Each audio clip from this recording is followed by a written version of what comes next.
Good afternoon, everyone. Ladies and gentlemen, welcome to the Foreign Correspondents Club of Japan. I'm Dan Sloan. I'm president of this organization.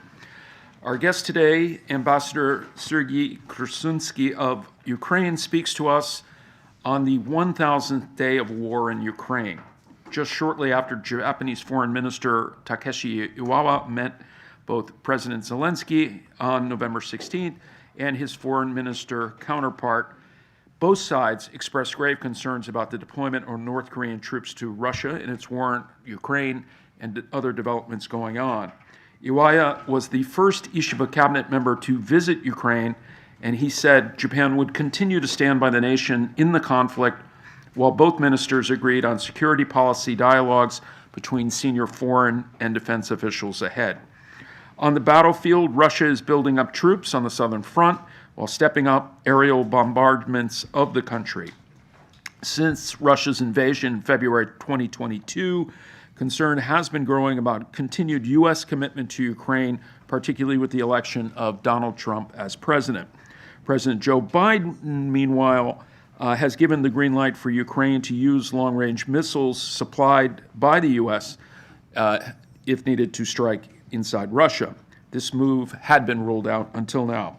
President Zelensky will also make a remote address to the European Parliament today to commemorate this anniversary. Zelensky has expressed appreciation for the support Japan has provided Ukraine, that amount approximately 1.85 trillion yen, according to the Asahi Shimbun.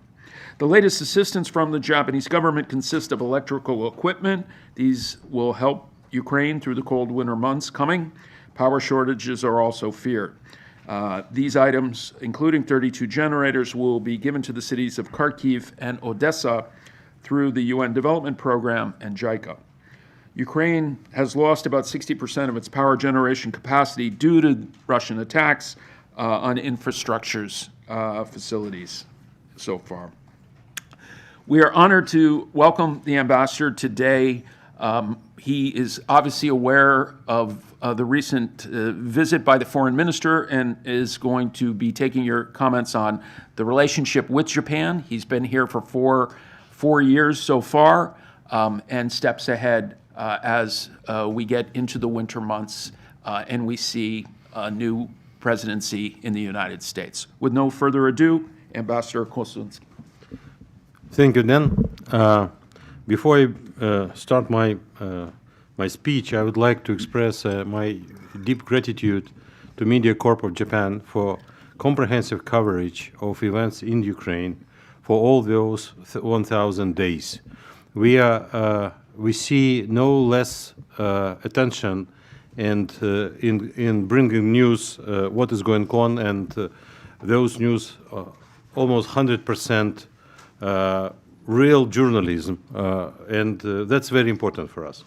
So let's turn to the date, very sad date for us.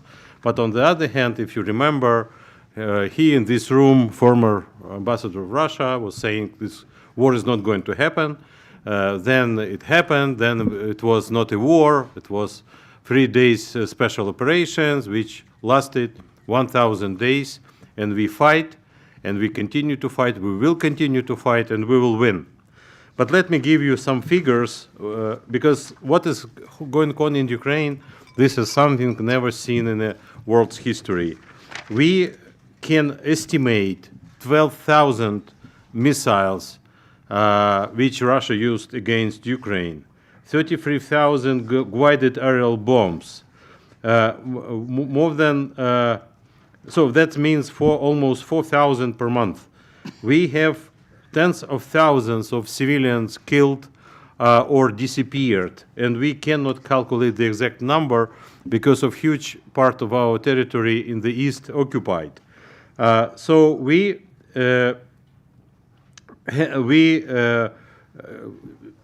see like almost 11 millions of Ukrainians displaced. So that is almost 25% of population, if not more. Among them, we have almost 5 million internally displaced and more than 6 million who fled Ukraine abroad, mostly women and children, to stay safe in European countries, on the American continent, and 2,700 Ukrainians were received by Japan. We see almost 200,000 buildings destroyed, dozens of cities, hundreds of hospitals and schools, museums, historical sites, etc., etc. So the damage which Russia caused during all those 1,000 days of endless bombardment, and this is now happening literally every night. I have friends, Japanese friends, and among journalists too, who are now in Kiev. And once it's night in Kiev, and they send me a message that we are sitting again in the basement from 2 a.m. to 6 a.m. because we have dozens of drones and cruise and ballistic missiles flown over all over Ukraine. Unfortunately, we cannot intercept 100% of them, so we have casualties. Yesterday, again, we saw another casualties in several peaceful cities, another children and women and men killed by those missiles. So on other side, we have different figures. We have almost 720,000 Russian soldiers killed. Imagine 10,000 tanks destroyed, 20,000 armored vehicles, more than 20,000 of artillery systems, more than 1,000 anti-missile defense systems, 370 airplanes, and so on and so on. The most amazing result, and you know that well, because Japan is a seaborne country, that we completely destroy Black Sea fleet of Russia, even in spite of the fact we don't have a fleet actually, a navy. But with our drones and with special operation forces very actively acting in on the sea level, we moved this Black Sea fleet out of Black Sea, and that was a huge important development, because when Russians had those caliber missiles carrying ships in the Black Sea, they were able to attack Odessa ports and Odessa and other ports, and to block completely navigating routes. Now they are open. They're attacked, but they are open. We even have one submarine sunk, Russian submarine.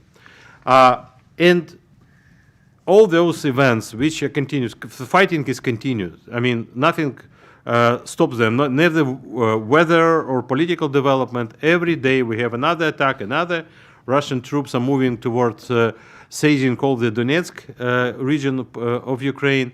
They attack now massive forces in the territory of, territory of Kursk Oblast of Russia, where we seized a substantial part of their territory in one operation. And the very troublesome development happened, and you know that well. We see another country entered into war, and that's North Korea. So that was a reality which we cannot, first we did not believe that this is possible, because we have no issues with North Korea. We never had any issues with North Korea, but now you have ground troops, and statement from Foreign Minister of North Korea. She visited Moscow recently, and she said, we will stand together with Russia in this holy war. What this holy war against us, we don't understand, but again, this is emotional part. But the fact is, we have almost 10,000 North Korean troops. We already began eliminating them from battlefield. They cannot fight. This is absolutely clear. But nevertheless, the fact is a fact that North Korea continues to supply Russia with a lot of ammunition, and there's hundreds of thousands of containers with different military equipment, and now troops on the ground. And of course, that would not change the dynamic of war. But what really is a serious problem, that what Russia would supply to North Korea in exchange of all those ground troops. We have quite credible information that it's not just the rice too, but not just rice. It's money too, but not just money. It's about military technologies, and first and foremost, technologies which enable North Korea to move forward with their missile program. The recent launch of this new ballistic missile for 7,000 kilometers, that was a direct result of this kind of cooperation. And it continues, and it will continue, and North Korea is not stopping to blame the West, United States, South Korea, and Japan as enemies who threatens North Korea. That is why they have to develop nuclear weapons and missile technologies. I'm not going to comment on this nonsense, but the point is that what we see real development in which North Korea will become much more sophisticated in terms of military technologies, and that is a direct threat to East Asia. In addition to that, you know that well, that Putin signed an agreement with North Korea, and this agreement already ratified by both parliaments. That means they have military union relations. They both guarantee each other the participation of troops in a war if they are attacked. So that is in addition to old stories since 60s when China signed the same agreement with North Korea. We have now security guarantees from Russia. So I mean, North Korea is well set, I would tell you. So they have two security guarantees from two military powers, and that what we all afraid will embolden Kim Jong-un to make any provocations once their conditions will be ripe. And we believe that this is exactly what Russia idea is for. If you look at the history, you will see that that was a policy of Putin since he came to power in 2000. Before Putin came to power in Russia, there were almost no relations between Russia under Yeltsin, with North Korea. But once Putin was elected in 2000, he went to North Korea. 2001, 2002, we saw very active exchange of visits on the highest level, development of relations, and that end in 2014 when Russia canceled all the debt to North Korea. So they were like working persistently with Pyongyang to bring it closer to Russia. And the latest development, that's on the top of the mountain, that now that is you have relations, not just strategic, but military union. This is extremely dangerous. We see that actually that's a policy of Russia another tool of Russia to fight for, as they say, call it multipolar world. And two poles we already know well. That's United States and China. We cannot deny the huge importance of China on the world arena, in economic and military, whatever we like it or not, but this is reality. But now we see a strong desire of Russia to be number 3. To do that, because economically they cannot even match even smallest extent to match power of United States of China. So the only way, that's military. If not enough, they can enter into military union with another nuclear power, and you have actually a military another possibility of kind of Warsaw Pact re-emerged in a form of Russia, North Korea, and Iran with Iran, very soon, as it was announced by Lavrov, Russia will sign another strategic relations agreement, which will include substantial component in defense and security. Make no mistake that that will, again, about missile and nuclear technologies. In addition to unmanned vehicles that Iran supplies to Russia, and they use it every night, like several dozens of them flying over Ukraine and killing our citizens. So that's where we are now, and we all hope that sooner or later the reason will come to minds of fascist Russia to stop those bloody assaults on Ukraine.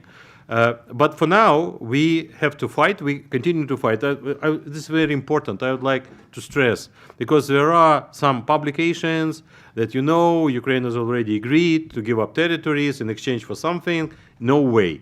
No way.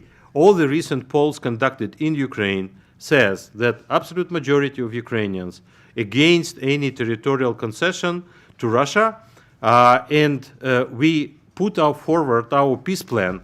You know that well. First, it was peace formula, which was inclusive for every country in the world which would like to contribute to future infrastructure of world security architecture. And then later on, it was a peace plan, which was much more shorter and much more clearer, that we try to talk again and again to our partners to explain. Whatever you have illusions about Russia, that you can negotiate with them, they will take over eastern Ukraine and will stop, or whatever. This is absolute nonsense. They're not going to stop. They will never stop, because the goal is not to take 4 regions of Ukraine. It's not about money. It's not about natural resources. It's about power. They want to be number 3. They want to decide together with major economic superpowers what is going on in the world. That's what they want. And Putin will fight until he's alive for this goal. So that means we have to fight back. We have no choice. That is why we don't need advices. We don't need phone calls to Putin. Thank you very much. It's already done. We need weapons. We need permission to strike territory of Russia as deep as possible. Of course, we are working hard on our own capabilities. But right now, the sooner we get assistance, the more people will survive, the quicker victory will come, and the sooner we will see more secure environment in Europe and East Asia and in the Middle East. At this point, I would stop. Thank you very much for your attention, and to give you more room for questions. Thank you very much. Thank you very much, Mr. Ambassador. So at this point, and I will remind everyone that we are on YouTube. We are live streaming. The event itself will be archived later, but we do have media that are watching online and sending us questions. So we expect that. We will start with our working press here in the room. Please identify yourself. Try to keep it to one question. And as always, no speeches. Our first question, yes, sir.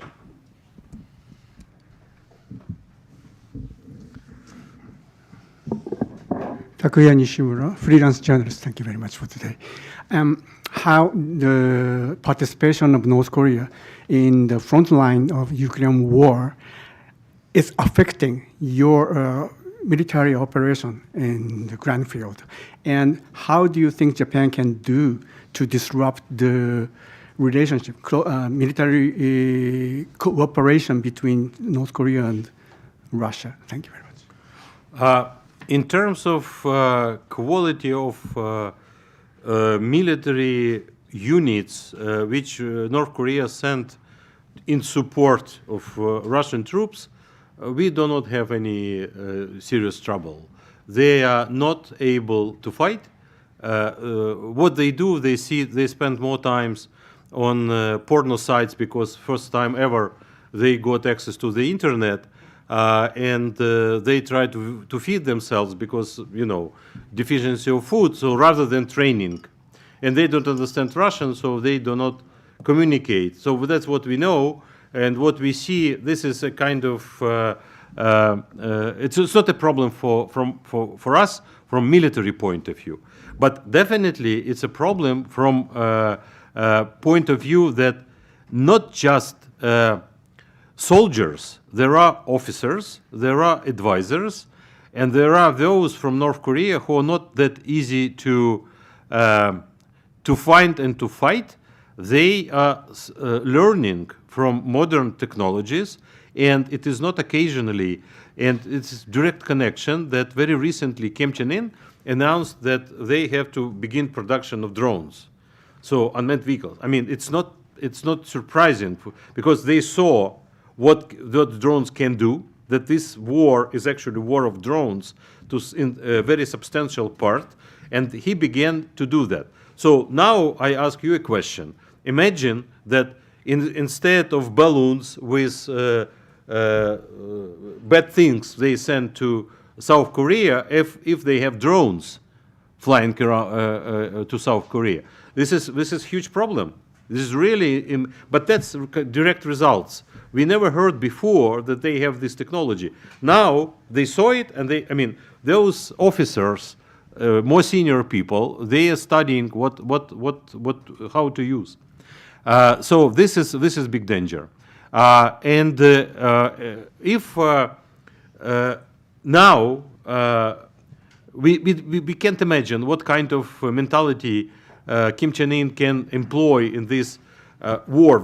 At some point, he may say that he was provoked and make an act of aggression against South Korea or Japan.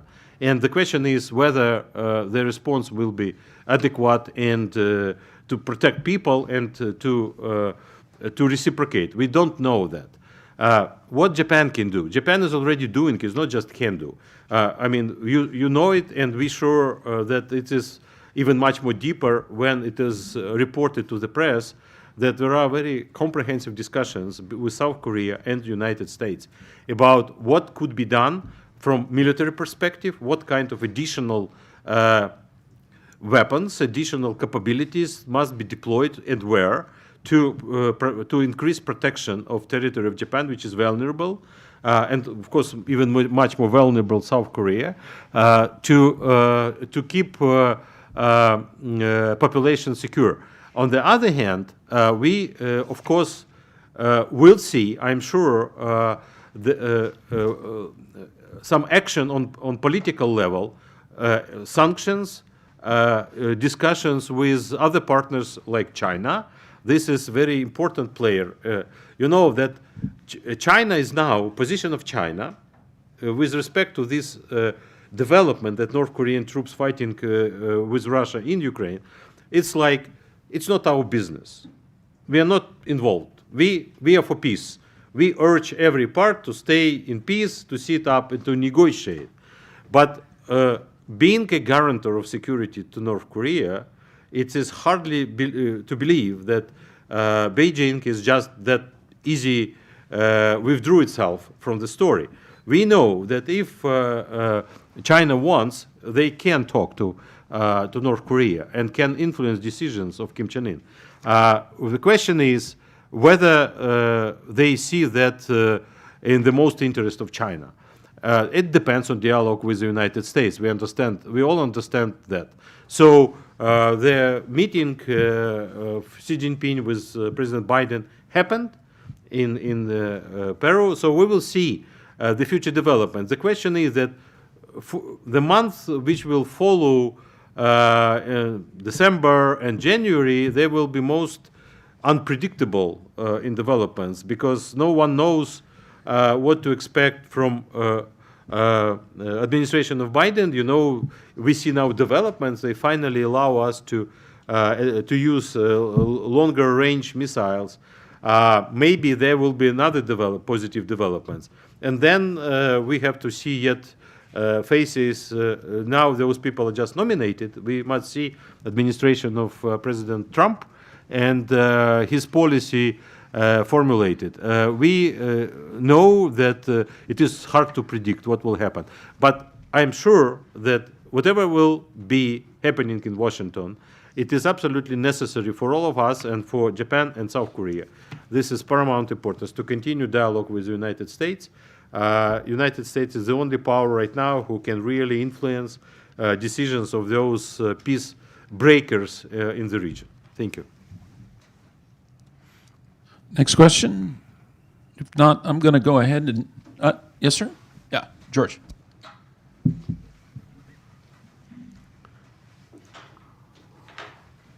I'm working for Swiss television. My name is Baumgartner. Since the Biden administration gave the green light to Ukraine to use long-range missiles, do you expect also the UK and France to give you the authorization to use their Storm Shadow and Scalp missiles on Russian targets? And what about Olaf Scholz after his shocking phone call to Putin? Will he give you also the authorization to use the German Taurus missiles? And can you tell us if your European allies are making preparations to take over America's share of financing the war in Ukraine if the Trump administration stops to provide that kind of help? Unfortunately, this is so sensitive topic that I have to be very responsible in saying what is truly happening, because this permission to use missiles on a longer range, the question is whether it comes to all missiles, what does it mean longer range, to against what targets, whether we have clear answer to those questions. That is why you know that President Zelensky answered this in a very careful manner. He said, missiles will answer all your questions. When we will use them, you will see it. So that, I think, the best answer we can give. As well, that is going to Britain and France. And what is coming to Germany, as far as what I don't know again, whether this is true or not, but the latest reports from press, what I saw, that they will give us not Taurus, but a kind of drones which are similar to this equipment, which we will be able to use. I don't want to speculate on that, honestly, okay? Because this is a very sensitive issue. But what I can tell you, it is definitely what we see, and we are in constant discussions with our European partners. They are very much concerned about future security policy of new administration. It must be yet to get a shape. So there must be national security advisor, must be Secretary of State, who will prepare the strategic documents, as it's usually done by American each American administration. Then we will see the policy. But the point is that Europe feels the heat. Literally in front of their face. And what they do now, they began acting. As you know, Poland began construction of a really defense line against the border with Belarus, Baltic states around Kaliningrad. The same goes to Finland, to Sweden, to northern Scandinavian states. They are all now working hard to prepare themselves for any surprises. Similar goes to our neighbors in Central Europe, like Poland, Romania, for example, Czech Republic, and we try to figure out what we can do to keep the same level of support to Ukrainian military, Ukrainian army, to continue to support ability to fight against superior army of Russian Federation. We understand that there is a clear picture in minds of our partners in Europe, and it's premature to say what will be really going on, but I'm sure you will see additional packages of support which will be provided to Ukraine, and from the United States too, by the way, that will enable us to keep to keep the front, or even to get advantage if we are able to do that, even in case if United States for some time will be in the process of reinventing its strategy toward those conflicts. And definitely, again and again, when we talk about conflict in Europe, we must have in mind that there are 3 places in the world where national interest of the United States are paramount. That's Europe, that's Middle East, and that's East Asia. So there will be a comprehensive approach, we are sure, and this comprehensive approach, the quality of this approach, we hope will be better than previous one. With clear understanding, the enemy we have is not going to stop. This is given. I mean, if there are some uncertainties in the world, one thing is certain: Putin is not going to stop. This is certain. Thank you. Yes, ma'am.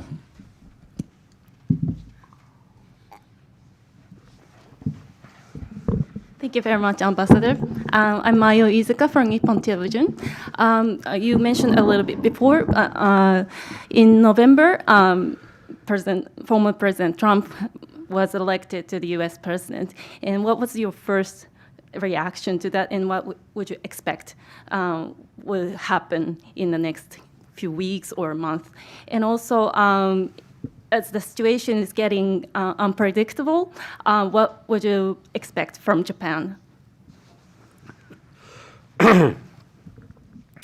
We are not in a position to question results of elections in the United States. Once President Trump is elected, we accept this as a reality. And but let me just stress, because I worked in the United States and I imagine how it's going on. I saw 2 elections, both Bush was elected. So he just not won. He won with a landslide results. I mean, it's really impressive. Okay, I don't see anybody who question results of those elections, although it must be yet confirmed by Electoral College, but this is not the point. The point is, we believe that mood in the United States and among the people of the United States, they want to see something more different. Definitely they will see different policy. That's 100%. The question is that majority of issues which were discussed and which are now on the agenda, they are about internal policy. Much less attention was devoted, this is American tradition, to talk about internal issues rather than foreign policy. Therefore, I believe that we will see a process of discussion in the new administration how to deal with. Again, we should not just separate war in Europe. United States has bigger interests, and it is very important if it will be clear picture how United States is going to approach challenges for their national interest, how they saw it. Our job is to talk to President Trump and to his team to explain to them what happened, what could have happened if we have permission to fight in a more sophisticated way, I would say, rather than before. What we expect from United States, what kind of support we need. I would like to say as well that we heard very painful and very unjustified accusations about kind of where American money goes. I mean, we do not receive money, we receive weapons. Absolute majority of money stay in the United States to produce those weapons. So, we have very transparent system how we use those weapons. So this is not the point. The point is that if the policy of the United States, that if we will be able to persuade the new administration that the key to resolve issues in the Middle East and in Asia, that's to remove Putin regime from power. That will be a very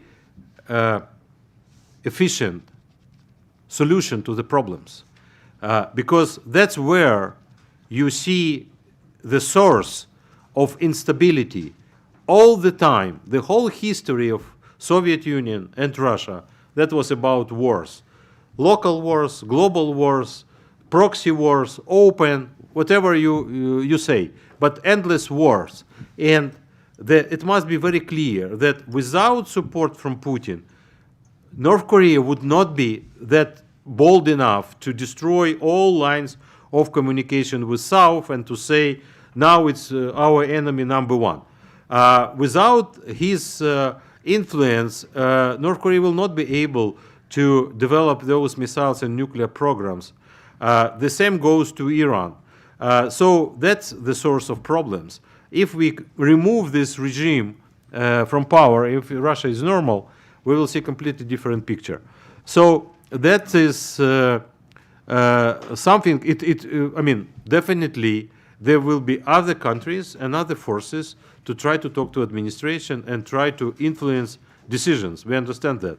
But since we are on the side of good, we believe that what is going on is right, so we will continue. When it comes to Japan, right? I mean, again and again, I should say that we have really unbelievable level of dialogue now with Japan. We understand fully restrictions which Japan has when it comes to military technologies, although during the recent visit of Minister of Foreign Affairs, we signed a very important agreement about security information exchange. And that opened doors for very deep and comprehensive discussions about security and defense. So that's a beginning of the, we hope, fruitful cooperation in the future. But right now, what we expect, that's support to our infrastructure. We will be working hard to have Japanese experience brought to Ukraine in time of reconstruction. I can tell you right now that in December we will have here another senior delegation from Ukraine and another economy-related event with Kaden. So that's a continuation of February 19 conference, which was very successful. And we have literally endless, and we're extremely grateful for that. I mean, very timely during winter. Now in Ukraine it's already snowing, so it's already winter. The equipment for energy infrastructure, generators, transformators, and other kind of equipment which are being sent to cities like Odessa and Kharkiv and Sumy, which suffered most because they're close to Russia, to enable our people to survive this winter. So 70% of our generation was destroyed, so imagine. And they continue to do that. So that is something which we already enjoy in our relations with Japan, and we hope that will continue. That's the most important. Thank you. Yes, sir, in the back and then in front.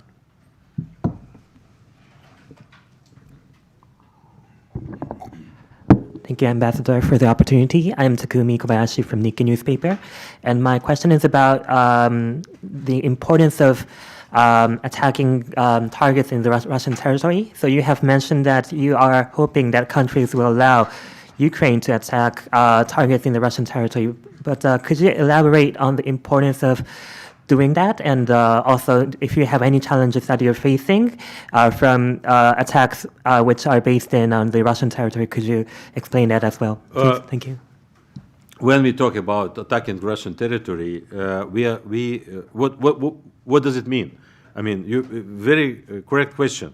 We mean to destroy, first of all, their infrastructure, which enable Russia to attack Ukraine with guided bombs and missiles. That means airports. I mean, the air infrastructure of their strategic aviation, which they use to launch long-range missiles against Ukraine, So that's number one. Number two, that stockpiles of those missiles and to disrupt production of drones and missiles and those guided bombs. This is really something new because you cannot.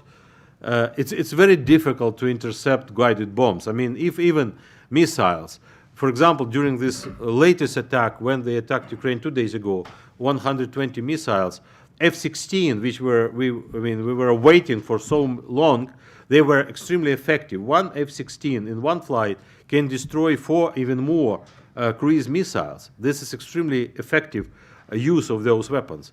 But it is when guided bombs, it's not possible, and Russia produces now in an absolutely immense number. So to protect Ukrainians from that, you have to destroy production, or you have to destroy aviation, and that's what we are going to do.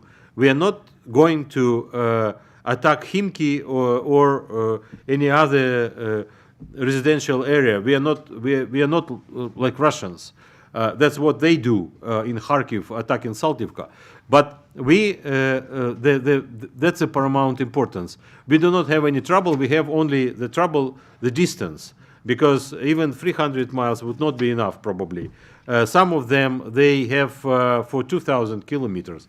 And we already have some drones which can fly this distance, but sometimes drone is not enough, okay? So I'm not a military expert. What we know that we need permission to use full force of those missiles to the longest distance possible, because we know already, I mean, in this world, it's not possible to hide where you keep your Tu-22. So we need this distance to destroy them, not to enable them to fly again over the Caspian Sea and to launch cruise missiles for 2,000 kilometers. That is and missile defense system and air defense system of Russia. We already quite successful, but you know, they are learning from their mistakes, and we see new and new challenges.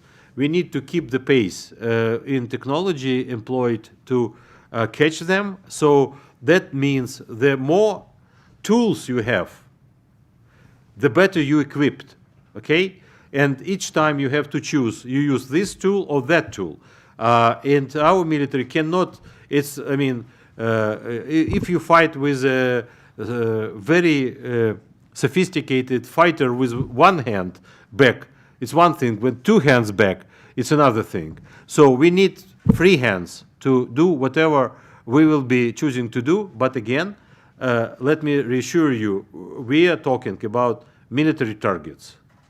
We want to remove threat which coming from air superiority of Russian Federation. That's our goal. Yes, sir.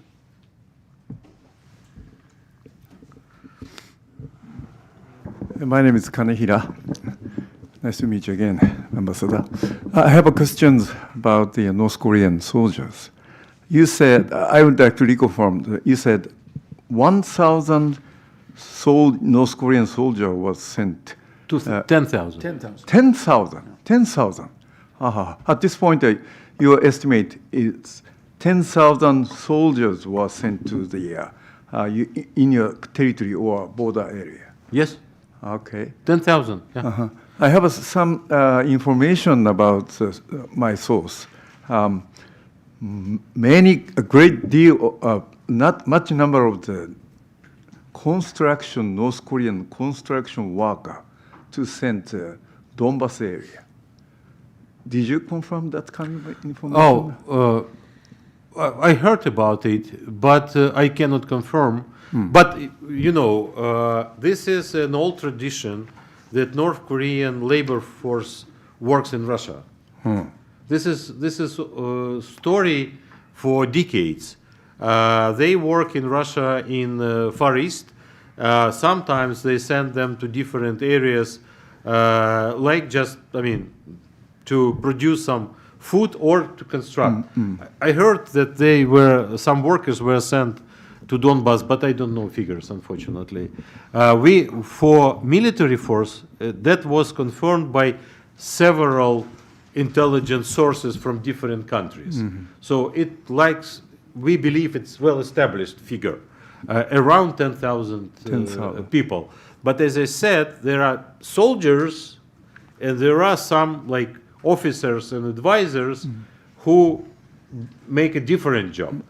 We don't know how many, because at some point we have a direct hit to one headquarter were Russian officers, and there were 6 North Korean officers who were killed. So that's a confirmation that they have officers who present in Russia to study the modern war, not to fight on the field. So we believe this is a kind of idea behind one of the ideas of Kim Jong-un to participate in this war. Just one Follow-up quickly. In near future, if your country suffers severe damage from attack by North Korean soldiers, in such case, is there a possibility that your country declare war against North Korea? Thank you. That's question of level of president. I am not in a position to comment on that. As I said, by number, it is not the point. So it is not quantity. The quality of development that's North Korea send troops, this is a game changer. Because that could be used by Kim Jong-un as a explanation or justification of his actions, which would be very dangerous, extremely dangerous for the region. Theoretically, I mean, we can speculate in different manners. For example, he would say that North Korean troops in fighting with Russia were killed by South Korean weapons, for example. So this is South Korea entered into war with North. Can you exclude that? So I don't want to speculate on this. This is a kind of, I mean, among political analysts, that is those kind of discussions are going on. So they try to figure out what may happen, what to do, and at any scenario, this is dangerous development. Okay, that is something which should be stopped or taken care of. Those speculations we would better keep just for among theoretical threats rather than among real ones. So the question about announcing war, I mean, this is too hard for me to answer. I mean, this is level of president. Sir, I'm going to take the liberty to ask a question, then we'll go to Andy. You highlighted in your introductory remarks the horrors, the devastation that your country has endured in the 1,000 days. You also mentioned that the majority of the country is against any territorial concession. And you recently were saying, in response to the other question, that regime change in Russia is almost a prerequisite for any kind of peace accord. I mean, realistically, I mean, should anyone have expectations that peace is on the horizon? That peace is on the horizon? No one wants peace more than us, okay? That is why we put forward one, then second, like, path to peace, how we see it. But we are a democratic country, and we have to listen to will of people. And let me put it in a very simple manner, okay? That was on Ukrainian TV. The gentleman from Odessa who was just bombed, he was asked about his attitude toward what is happening, and he said, we don't have electricity, we don't have water, we don't have heat, we don't have quiet nights, but we don't have Russians. and we are willing to pay this price, okay? I lived 29 years in Soviet Union. We don't have Russians. We don't want to go in this path again. They began to put back monuments to Stalin. What you are talking about? I mean, we can't explain how possible, after all we know about Holodomor, about Stalin repressions, about how many millions of people were just voluntarily killed by Stalin, and for deportation of Crimean Tatars and other nations. After all that, they return back and they erect monuments to Stalin. So it's very deep in Ukrainian mentality. So there are people who would say, we are tired, we don't care. But this is first, it's minority. And second, that is definitely, I think, in temporarily kind of mood. It is really exhausting for population to live under such everyday threat. But when you think what is on stake, you can choose other way rather than, as people say, we don't want any concession because that will be betrayal to people who live there on occupied territories. That would be betrayal to people who are waiting since 2014, like people in Donetsk and in Crimea. I'm sure not everyone there happy with Russian regime. So they're waiting for liberation, and we would just betray them. And another issue, which is going hand in hand, that's security guarantees. How we can be sure that break in a war will not allow, I mean, Putin will spend, if he stays in power, will spend, finally build toilets in kindergartens, Russian kindergartens. No, he will produce another weapons. That's what they do. So we cannot afford that. That is why that was put forward. Immediate invitation to NATO, immediate security guarantees, which will really keep Putin at bay. And then we can discuss issues about any other things. And of course, we cannot leave 150,000 criminal cases investigated with all the necessary documents to send to the court for crimes committed by Russian so-called soldiers. Those bandits, they're not soldiers. So 150,000 cases. We just forget about them? Just it never happened? No. We should continue to do what we do because this is the right thing to do. Andy.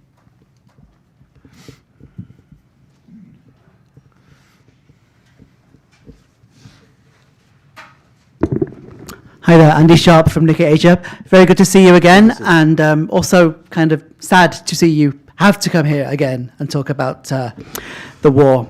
One question again on North Korea. You mentioned earlier that 10,000 North Korean troops wouldn't be a problem from a military perspective, but does the number matter? We saw Bloomberg report this week that as many as 100,000 could be deployed. Would that change anything from a military perspective? And a quick follow-up, should Ukraine capture North Koreans as prisoners of war, would you give them the option to defect to Ukraine? Thank you. Definitely 100,000 is a bigger number than 10,000. If they are well trained and equipped, it is a problem, definitely. Specifically, as far as we know right now, they deployed in Kursk. I mean, they fight on territory of Russia. It's close to Ukrainian border, but it's not yet in Ukraine. So they're fighting around Kursk. But we still very successful in repelling their attacks.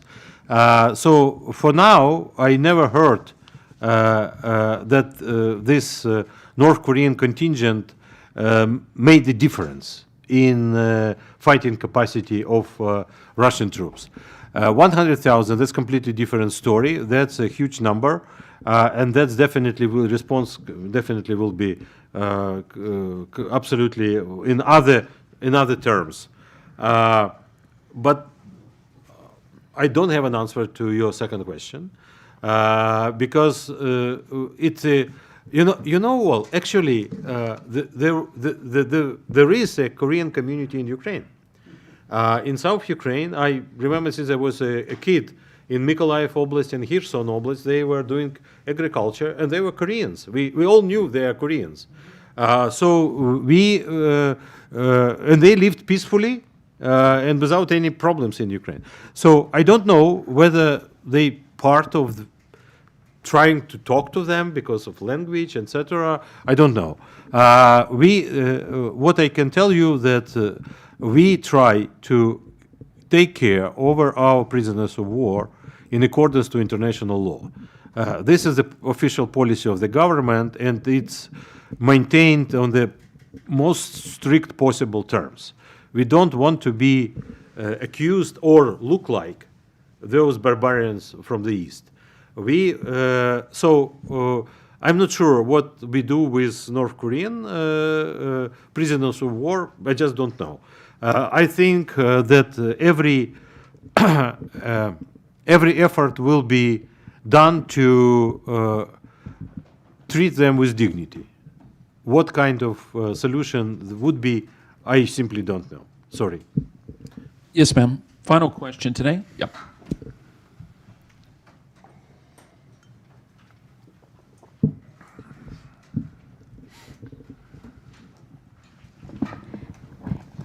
Good afternoon. I'm Mayuko Mitsunaga from Tokyo Broadcasting Company, and nice to see you.